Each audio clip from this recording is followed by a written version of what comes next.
bisa melayangkan somasi kepada yang bersangkutan. 3 kali somasi kita layangkan, tapi kalau yang bersangkutan tidak merespon itu dengan baik, maka yang terpaksa kita melaporkan ke Polda Metro Jaya tanggal 19 Juni bulan kemarin. Dan sekarang ini sedang kita menunggu panggilan dari teman-teman dari Polda Metro Jaya untuk pemeriksaan pelapor. Sesuai dengan apa yang disampaikan oleh klien kami bahwa sebetulnya di bulan April kalau nggak salah tahun 2022 kemarin itu kan sempat mereka bertemu, lalu kemudian pertemuan itu berkelanjutan, diawali dengan ada trading yang ditawarkan kepada klien kami di kalau nggak salah 99 1 miliar, klien kami masukin duit di situ, nggak ada hasil, kemudian bermasalah. Ya mengikhlaskan sajalah, nanti Allah yang nanti akan membalas lebih besar lagi daripada itulah. Nah, namanya juga ya orang yang baru merintis usahanya, orang kampung dengan polos yang mereka mau mengikhlaskan, tapi kemudian pada fase berikutnya lagi ada lagi tawaran lagi soal, karena kan kebetulan klien kami ini punya skincare Kanemachi. Dan itu ada beberapa rumah cantik yang sudah dibuat di Bogor, kemudian di beberapa tempat lah. Lalu dengan bujuk rayu dari Mario Teguh bersama dengan istrinya, nah, kemudian menawarkanlah kerjasama kepada klien kami. Dari situ kemudian ada kerjasama yang disepakati, yang ditandatangani kalau nggak salah itu di tanggal 30 Agustus tahun 2022. Itu di salah satu apartemen di Jakarta Selatan. Nah, di situ memang di awal tanda tangan MOU itu memang klien kami sudah curiga, karena tanda tangan pada saat itu tanggal 30 Agustus, tapi di MOU itu dicantumkan itu tanggal 18 Agustus. Dan kami sempat menanyakan, loh kok kenapa ini tanggal 18, kan kita tanda tangan tanggal 30, ya paling tidak ada dari sewaktu sehari 2 hari ke belakang, oke lah, nggak ada masalah lah. Tapi karena dengan demikian atas ya apa yang disampaikan oleh saudara Mario Teguh bahwa dan istrinya bahwa ini cuma hanya formalitas saja kok.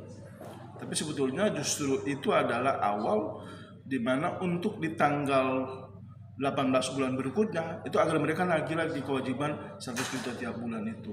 Nah itu yang dari situ sudah mulai ada keraguan. Ditambah lagi setiap bulan udah dibayar 100 juta kurang lebih 6-7 bulan.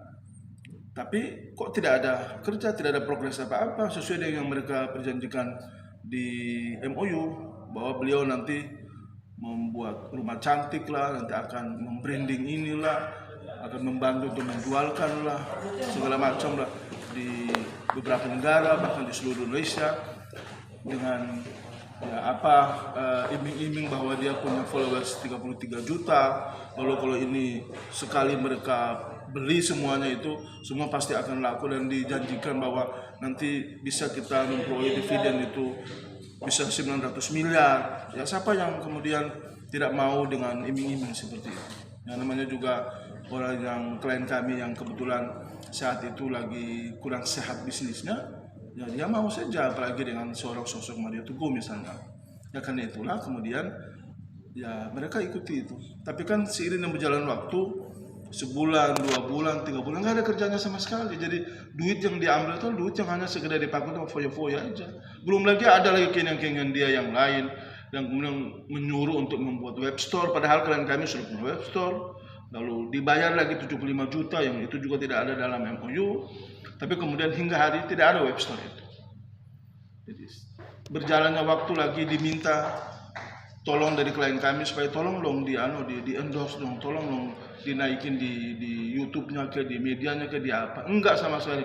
Sampai kemudian di tanggal 3 Maret 2023 baru dia naikin di kalau nggak salah IG atau Facebook, dan 3 orang aja yang like dan tidak ada dampak dan value apapun yang dilakukan oleh saudara Mario Teguh terhadap klien.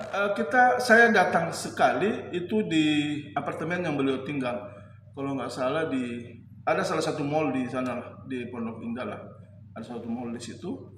Tapi kemudian alasannya beliau nggak ada di situ.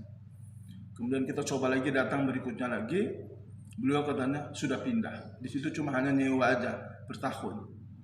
katanya nyewa dari tahun berapa lah, kemudian sudah selesai masa sewanya, kemudian pindah ke rumahnya. Kita datang lagi ke rumahnya. Kalau nggak salah rumahnya itu di Jakarta Selatan juga, di Kebayoran Baru kalau nggak salah deh. Saya datang ke rumahnya, kita datang dengan tujuan kita ingin ngobrol, mungkin kita diskusi ya kira-kira masalah ini solusinya seperti apa, kita cari jalan keluar. Beliau waktu itu tidak ada, ya udah kita sampaikan aja kepada asisten rumah tangganya, kemudian surat juga kita sampaikan di situ.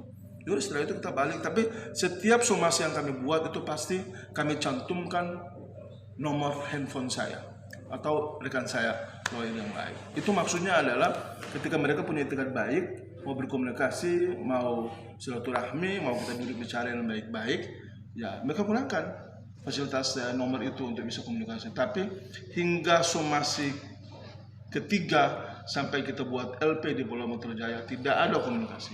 Itu yang kemudian kita sementara ini kita punya kesimpulan seperti itu. Karena kalau dia tidak ada tanggung jawab, ya mestinya ya kita ketemu dong, kita ngobrol dong. Kira-kira kalau versi klien kami seperti ini, ya versi beliau seperti apa? Sehingga kita bisa menemukan titik temu di mana ya solusi terbaik yang kita sepakati seperti apa. Ya saya kira klien kami juga pada prinsipnya tidak mau masalah ini dibesar-besarkan. Karena kalau memang mereka merespon baik, kita duduk lalu kita cari solusi. Ya tentu solusi dalam artian bahwa ya ego klien kami juga mesti diturunin, ego beliau juga mesti diturunin. Ya kita ketemu di titik mana, dari situ kita cari penyelesaian. Tapi juga sampai hari ini tidak ada niatan untuk itu, ya kita mau gimana lagi. Akhirnya dengan sangat terpaksa kita harus lapor ke Polda. Lebih 5 miliar. Kurang lebih 5 miliar. Kalau kita nggak hitung lagi dengan net 89 ya, kalau kita hitung lagi itu ya nambah lagi.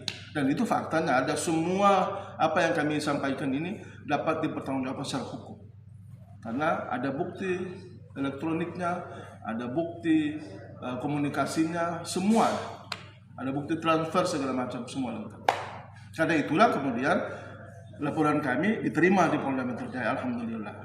Saya kira teman-teman di Polda Metro Jaya kan semua profesional. Ya, kita udah masukin LP, ya kita berharap Pak Kapolda Metro Jaya beserta seluruh jajaran ya kiranya berkenan untuk segera mungkin kasus ini bisa dipercepat, bisa berjalan sehingga tidak menimbulkan polemik yang berkepanjangan di publik. Karena apapun klien kami hanya mencari kebenaran dan ingin menghadirkan sebuah ya rasa keadilan aja yang sesungguhnya selama ini mereka derita karena mereka menganggap bahwa mereka terzolimi, hak-haknya dipretelin, kemudian klien kami juga merasa selama ini udah baik sama mereka, begitu hormat, tapi akhirnya balasannya seperti ini. Ya kekecewaan itu yang kemudian mudah-mudahan dari pihak kepolisian Polda Metro Jaya bisa mewakili rasa keadilan masyarakat, bisa kita mencari kebenaran. Ada dugaan pasal 372, 378 penipuan penggelapan, itu yang sudah disangkakan dalam LPK. Ya tinggal nanti silakan dipertanggungjawabkan. Kalau memang toh merasa itu tidak benar, merasa itu hoax, merasa itu seolah-olah mengada-ada, ya silakan itu disampaikan di penyidik biar kita buka-bukaan di sana. Tapi yang pasti hingga saat ini klien kami masih punya etikat baik untuk mau menerima permintaan maaf dari mereka, mau menerima kalau mereka mau kita duduk dan cari solusi terbaik. Tidak mesti harus seperti yang sudah kami klaim, sudah kami sampaikan, tapi kira-kira seperti apa kemampuannya, bagaimana caranya, ya insya Allah pintu selalu terbuka. Kecuali kalau memang mereka tidak mengendahkan itu, ya apa boleh buat. Apalagi kalau sampai itu tadi RJ juga tidak sampai dipenuhin, dilaksanakan, ya akhirnya biarlah nanti meja hijau aja akan menjawab semua kebenaran.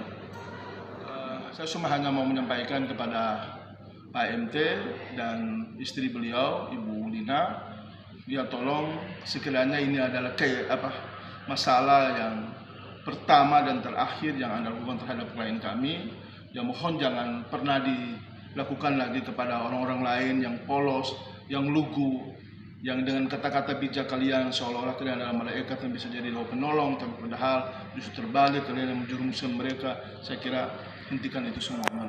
menataplah ke depan lagi yang lebih baik. Kami yakini bahwa setiap orang tidak ada yang sempurna. Kita pasti punya kelemahan, punya kekurangan. Tapi belajar dari pengalaman ini, ya tolong, ya diselesaikanlah. Dan ini kami cuma hanya berharap, klien kami cuma hanya berharap, tolong kembalikan uangnya. Udah selesai di situ. Kalau itu dikembalikan, masalah selesai. Demikian, terima kasih.